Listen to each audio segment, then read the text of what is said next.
이것을 비유로 너희에게 일렀거니와 때가 이르면 다시는 비유로 너희에게 이르지 않고 아버지에 대한 것을 밝히 이르리라. 그날에 너희가 내 이름으로 구할 것이요 내가 너희를 위하여 아버지께 구하겠다 하는 말이 아니니 이는 너희가 나를 사랑하고 또 내가 하나님께로부터 온 줄 믿었으므로 아버지께서 친히 너희를 사랑하심이라. 내가 아버지에게서 세상에 왔고 다시 세상을 떠나 아버지께로 가노라 하시니 제자들이 말하되 지금은 밝히 말씀하시고 아무 비유로도 하지 아니하시니 우리가 지금에야 주께서 모든 것을 아시고 또 사람의 물음을 기다리시지 않는 줄 아나이다. 이로써 하나님께로부터 나오심을 우리가 믿사옵나이다. 예수께서 대답하시되 이제는 너희가 믿느냐? 보라, 너희가 다 각각 제 곳으로 흩어지고 나를 혼자 둘 때가 오나니 벌써 왔도다. 그러나 내가 혼자 있는 것이 아니라 아버지께서 나와 함께 계시느니라. 이것을 너희에게 이르는 것은 너희로 내 안에서 평안을 누리게 하려 함이라. 세상에서는 너희가 환난을 당하나 담대하라. 내가 세상을 이기었노라. 아멘. 13장부터 이어지는 예수님께서 제자들에게 하신 고별 설교, 그 고별 설교의 마무리 부분입니다. 요한복음에는 특별히 예수님의 긴 설교가 이렇게 포함이 되어 있습니다. 13장, 14장, 15장, 16장, 4장에나 걸친 긴 내용, 물론 그 가운데에 예수님의 말씀을 이제 설명해 주실 만한 그런 사건들도 함께 포함이 이 비유 가운데 되어져 있지만 예수님의 메시지가 제자들에게 전해진 그 마지막 밤에 원하시는 바가 무엇이겠습니까? 오늘 말씀에 나오는 것처럼 바로 아버지를 알고 또 아들이신 보냄받은 예수 그리스도에 대해서 바로 알고 그리고 그 사명이 무엇인지를 깨닫고 그리고 예수님께서 이루시고자 하는 그 일 가운데 제자들이 두려워할 것이 아니라 담대히 세상을 이길 수 있는 믿음을 갖게 하시고자 하심이었습니다. 요한복음의 메시지가 많이 있다고 하는 것은 역설적으로 그 다른 복음서, 공관복음서와 조금 다른 관점을 가지고 있다는 것을 의미합니다. 다른 복음서는 매우 많은 사건들이 나열이 되어 있습니다. 물론 요한복음에도 사건이 없는 것은 아닙니다. 특별히 요한복음에 나오는 여러 기적들은 그 기적 자체에 하나님의 메시지를 포함하고 있다 해서 표적이다 이렇게 불리운다고 말씀을 드린 바 있습니다. 그러니까 이 사건도 메시지이지만 예수님께서는 그 예수님이 보여주신 많은 사건을 통하여 주신 그 메시지를 더욱 분명히 알게 하시려고 이제 긴 설교를 주신 겁니다. 그리고 25절에 말씀하시는 것처럼 이것을 비유로 너희에게 일렀거니와 예수님의 말씀의 특징 가운데 하나는 비유가 많다는 겁니다. 비유가 많다. 신학교 다닐 때 미국에서 오신 어떤 학자가 개강 세미나로 예수님의 비유라는 제목으로 특강을 하셨는데 참 예수님이 말씀하신 그 많은 비유들을 그렇게 놀라운 통찰로 짚어주셨던 적을 경험해 보지 못했던 것 같아서 예수님의 비유에 한동안 제가 빠져가지고 예수님의 비유에 관한 책은 다 구해서 이제 읽고 매일매일 그 예수님의 놀라운 어떤 말씀의 능력, 특별히 문학적인 그러한 엄청난 통찰을 경탄했던 적이 있었습니다. 비유를 이야기하는 것이 사실은 쉽지 않습니다. 예를 들어서 이러면서 말을 하면 비유로 이야기를 하는 거지 않습니까? 그런데 그 예를 들어서 하는 이야기가 딱 맞아떨어질 때만 있는 것은 아니죠. 그래서 더러는 그 이야기를 들으면서 오히려 더 헷갈리는데 하거나 그건 뭐 다 아는 이야기를 더 훨씬 더 낮은 수준으로 비유를 하는 그럴 때도 있습니다만은 예수님의 비유는 바로 하나님의 메시지, 하나님의 복음을 선명하게 일러주시려고 사용하신 경우들이 전부였습니다. 그런데 예수님께서 이제는 비유로 말씀하시지 않고 아버지에 대한 것을 밝히 이르리라 하셨습니다. 그런데 중반부에 보면 때가 이르매 라고 말씀하셨죠. 예수님께서 비유로 말씀하시던 것을 밝히 이르실 때가 이제 이를 것이다 라고 말씀을 하시는 겁니다. 자, 여러분, 그때는 어느 때일까요? 그때는 뭐 몇 월달이 되면 혹은 몇 년도가 되면이 아니라 제자들이 그 밝히 말씀하시는 것을 알아들을 때가 되면 이라는 부분으로 이해를 할 수 있을 것입니다. 이야기를 좋아하는 사람들, 그래서 이야기가 없으면 너무 이렇게 답답하게 느끼는 사람들을 도와주기 위해서 이야기를 사용을 하셨던 것이고, 현대의 많은 설교들에게도 이렇게 이야기가 포함이 됩니다. 제가 평생 모셨던 목사님들 중에 한 분은 1절 설교의 예화가 없으신 분이에요. 모든 설교에 단 한 번이라고 단정하기는 어렵습니다만 제가 들어본 기억은 없어요. 설교를 시작하시면 오늘 본문은 이렇게 시작하셔서 그냥 끝까지 그냥 본문 이야기만 하시던 분이었고, 또 다른 한 분은 한 70% 가까이가 예화로 사용이 되실 때도 있었어요. 그러나 예화가 없다고 해서 그 설교를 못 알아듣겠다는 것도 그런 적도 없었던 것 같고, 저뿐 아니라 온 성도들이 또 반대의 경우도 마찬가지였습니다.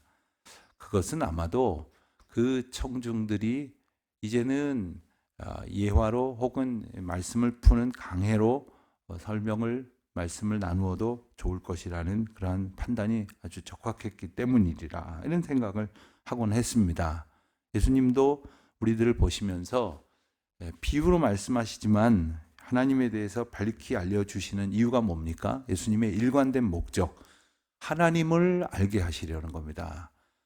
우리가 하나님을 아는 것이 예수님이 오신 이유입니다. 그래야 우리가 구원에 이르게 되거든요. 우리가 하나님께로부터 어떠한 사명과 또한 어떠한 부르심을 받았는지를 알지 못하니까 우리가 우리 마음대로 살아가는 겁니다. 그러니까 우리가 살아가는 모든 어떤 존재의 양식과 이유도 하나님을 아는 것으로부터 시작이 되는 것이죠. 그 일을 위하여 예수님께서 오신 겁니다. 그리고 우리가 하나님을 알 뿐 아니라 하나님과의 관계가 온전히 회복될 수 있도록, 즉 구원에 이를 수 있도록 십자가에서 피를 흘려주신 것이죠. 26절에 보면 그날에 너희가 내 이름으로 구할 것이요, 그날은 바로 앞절에서 말씀하신 때가 이르면 아버지에 대해서 밝히 말씀하실 그때, 그러니까 하나님 아버지에 대해서 밝히 알게 될 그때, 그때에는 예수 그리스도의 이름으로 구할 것이다, 그래야 한다고 말씀을 하십니다. 여러분, 우리가 예수 그리스도의 이름으로 구하는 것은 우리의 기도를 받으시는 하나님과 우리 기도와 우리 신앙의 통로가 되어주시는 예수님에 대해서 이해를 했다는 뜻입니다. 예수님은 우리에게 길이 되어주신다고 말씀하셨습니다. 예수님께서 선언하신 에고 에이미, 나는 무엇이다 라는 그 여러 선언 중에 정말 가장 선명한 것이 바로 이 말씀이실 겁니다. 나는 길이다. 하나님께로 이룰 수 있는 길이 되어 주셨습니다. 그래서 예수 그리스도의 이름으로 구하라 말씀하신 것이죠. 또한 27절과 28절이 나오는 것처럼 믿음과 하나님의 사랑이 어떤 관계가 있는지를 우리에게 일러주신 말씀을 우리가 보게 됩니다. 너희가 나를 사랑하고 또 하나님께로부터 온 줄을 믿었으므로 하나님께서 친히 너희를 사랑하심이라. 여러분, 하나님께서 세상을 사랑하시는 것은 죄인도 사랑하시고 끝없이 반항해도 사랑하시는 그 사랑의 차원이 있습니다만, 그 사랑의 저희 차원과 단계를 굳이 조금 더 심화해서 묵상하자면, 하나님께서 믿음으로 주님 앞에 나오는 사람을 사랑하시는 것은 또 다른 차원이 되지 않겠습니까? 여러분들은 어떠시겠습니까? 자녀들 다 사랑하시지 않습니까? 그러나 속삭이는 자녀들을 사랑하시는 거하고 정말 부모의 뜻에 가까이 매일매일 와서 순종하는 자녀들을 사랑하시는 것, 이것은 차별이나 차등이 아니라 어떤 그 깊이와 감격스러운 의미를 포함하고 있는 것 아닙니까? 그 믿음을 하나님께서 더욱 사랑하시고 기뻐하신다. 여기서 말씀하시는 하나님의 사랑은 하나님의 기쁨이 됩니다. 하나님의 기쁨이 된다는 겁니다. 우리의 믿음이 하나님을 기쁘시게 하는 것이지, 우리가 세상에서 이름난 사람이 돼가지고 내가 어느 교회 목사고 장로고 권사고 집사고 이런 이야기를 하는 것으로 하나님이 기뻐하신다는 것이 아니죠. 28절을 보면 이제 예수님께서 그 사명에 대해서 언급하시는 말씀이 나옵니다. 예수님의 사명과 또한 보내신 하나님 아버지에 대한 말씀이 나오면서 내가 이제 그 사명을 다 이루고 아버지께로 가노라고 말씀을 하십니다. 이 또한 제자들에게도 사명을 주신다는 말씀을 내포하고 있는 것이죠. 우리에게도 마찬가지입니다. 우리가 이 세상을 살아가면서 관심이 어디 있습니까? 몇 살 때까지 살 수 있을까?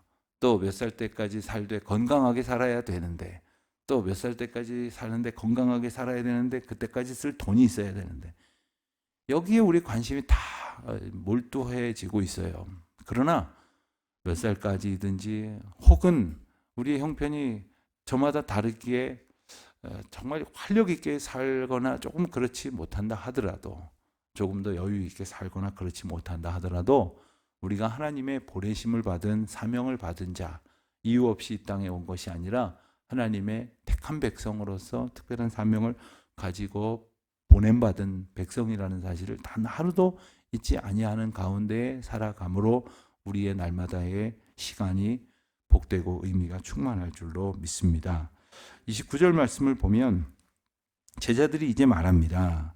30절까지 이어지는 이 말씀에서 제자들은 무엇인가를 깨달았다는 것을 이렇게 표현하고 있습니다. 그러나 그들이 비록 깨달음이 있었고 그 깨달음을 고백하며 우리가 믿습니다라고 신앙을 고백하지만 예수님께서 이제는 너희가 믿느냐라고 물으시면서 32절에 또 다른 말씀을 덧붙입니다. 보라 너희가 다 각각 제 곳으로 흩어지고 나를 혼자 둘 때가 오나니 벌써 왔도다. 그러나 내가 혼자 있는 것이 아니라 아버지께서 나와 함께 계시느니라. 사실 32절의 이 말씀은 이미 일러주신 말씀이었습니다. 그런데 제자들이 대답한 29절 30절 말씀을 뒤이어서 예수님께서 질문하시면서 32절의 말씀을 하신 것은 제자들이 깨달아서 고백하는 이면에는 미처 깨닫지 못하여 착각하고 있다는 것, 그래서 제자들의 인식의 부족함을 예수님께서 지적해 주시면서 그것을 보완해 주시고 있다는 사실을 우리가 보게 됩니다. 여기서 우리가 한 가지 하나님 앞에 기도해야 될 것이 있다면 바로 이것이 아닐까 생각이 듭니다. 주님, 제가 이것을 깨닫게 하시니 감사합니다. 깨닫게 하신 대로 살아갈 수 있도록 성령의 도우심을 의지합니다. 다만 제가 무지하여 깨닫지 못하는 것들을 깨닫게 해 주시옵소서. 우리는 사실 비록 조그만 거 하나 깨닫고도 내가 다 알았다 이렇게 착각하며 살 때가 참 많이 있어요.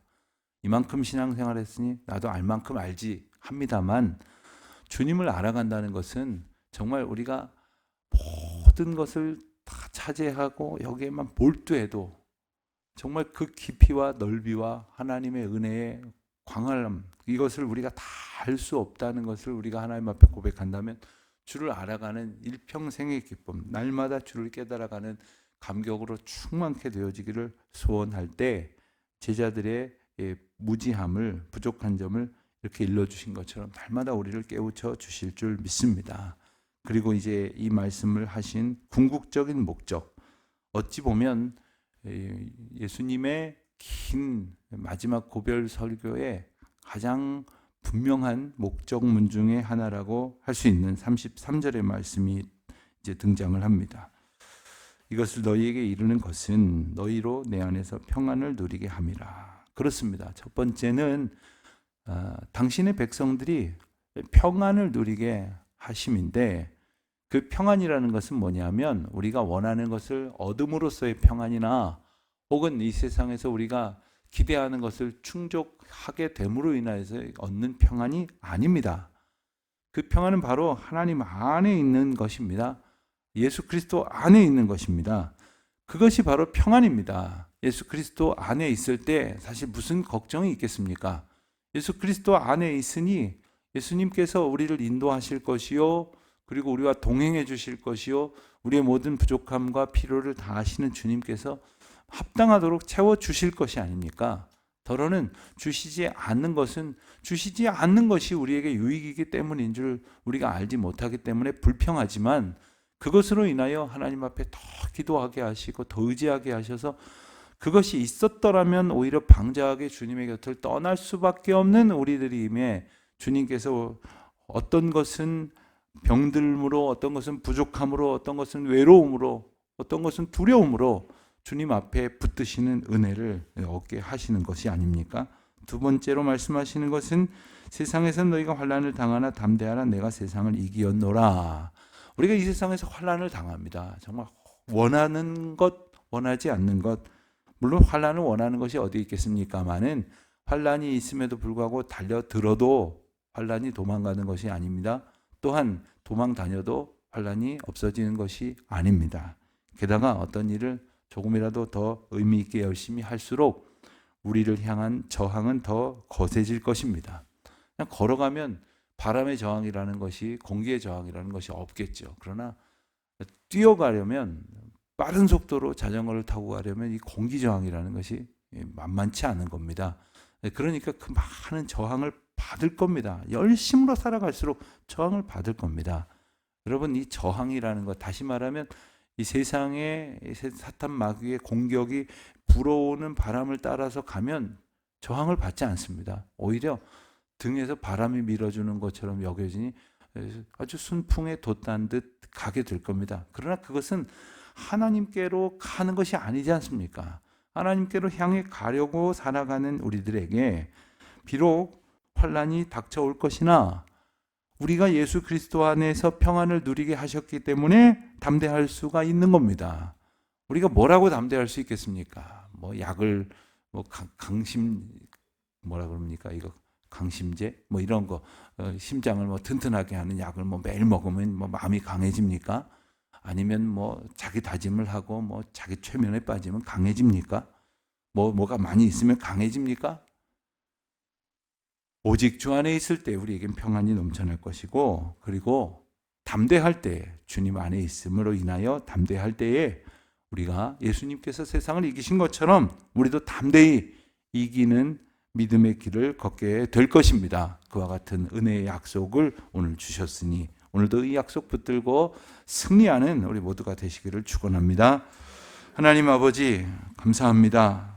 오늘도 저희를 부르셨으니 또 사명을 떠올리게 하셔서 우리의 하루를 예비하셨으니 주님 의지하는 가운데 살아가고자 소원합니다.